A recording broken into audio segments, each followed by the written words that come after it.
Okay, we're up to the halachot of Yachatz.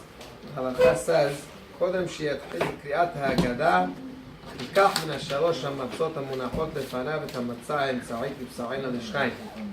Halakha says that before we start the Haggadah, before we start Kehalach Ma'anya, we take the middle matzah, we break it in half into two letters, Dalet and Vav. We try our best.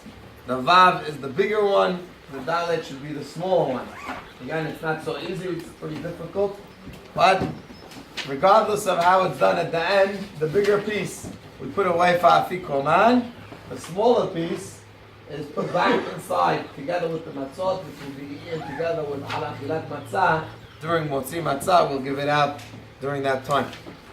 Now again, this is what the people do, and the minhag is, the custom is that they take the piece that's the Afikoman, they take it and they say Misharotam Seirot V'Silotam. Again, this has a lot of basis behind it. One should, of course, keep the custom. And again, after that, there are different customs of what they do with the matzah. Some of them hide it. It's a good idea for those that want to have their children stay up the whole night. So this way they'll be excited. They hid the matzah. You're not going to find it. For those that are afraid that their kids are really going to fall asleep, then maybe it's not a good idea, and don't give it to them, in order that maybe you'll have the matzah for later, in order that you should have afikoman. Now the next part of the Haggadah, which is the most important part, starting from Kadesh all the way till Mitzvah, the most important part, or one of the most important parts of the Haggadah, is the magid. When it comes to the magid, that's the Ikar mitzvah. It's a mitzvah d'oraita. It's one of the mitzvot, one of the only mitzvot d'oraita of the night. That, and together with matzah, to eat the matzah. So a person has to make sure that the magid is done according to halakha. If a guy didn't do yachatz 100%, it's not the end of the world. The guy didn't do karpas, with all the details and all the halachot, maybe it's okay. You didn't miss out. But if a guy didn't do magid, he lost out of mitzvah d'oraita. So we'll just say two halachot in regards to magid. Number one, Rabotai, in order to be yotzei the magid, you have to say and understand the magid.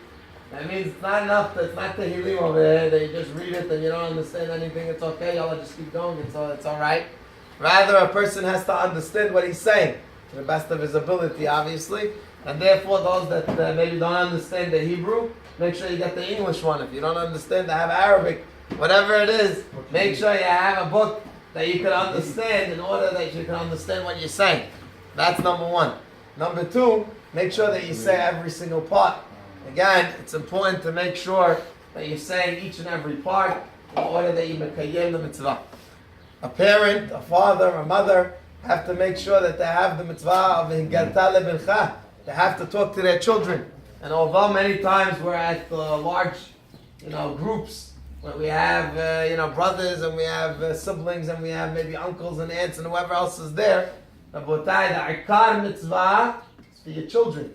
The ikar mitzvah is that you should go and talk to your children, and therefore one should make sure that his children are sitting next to him, and he should try to put a focus during magid on his children, not on anybody else, and not on haki balash, and not on anything else. You want to talk after the Haggadah, you can talk after magid. You want to talk, you can talk before kiddush. But once the magid comes around, it's time to talk to your children. It's time to be mekayem the mitzvah. And how much does a person have to do? As we say, kol ha-marbeh, right? Kol ha-marbeh gets beracha, right? Harezeh meshubach. A person is getting more and more. There's no limit. There is no limit. And therefore one should try as much as he can to try to put a focus and emphasis on the Haggadah. Just one last halakha. For those that don't know how to read, those that don't understand, a lot of times the women, they don't know how to read. They don't shomea ke'oneh like everything else. And therefore, if you listen, it's like you said it. You don't have to actually say the word. You just listen to them saying the Haggadah and understand what they're saying, then it's as if you said the Haggadah. And therefore, those that don't understand could just listen. But if there's talking going on, if there's the women are going inside the kitchen, so then obviously they can't be listening. It's not called you're listening.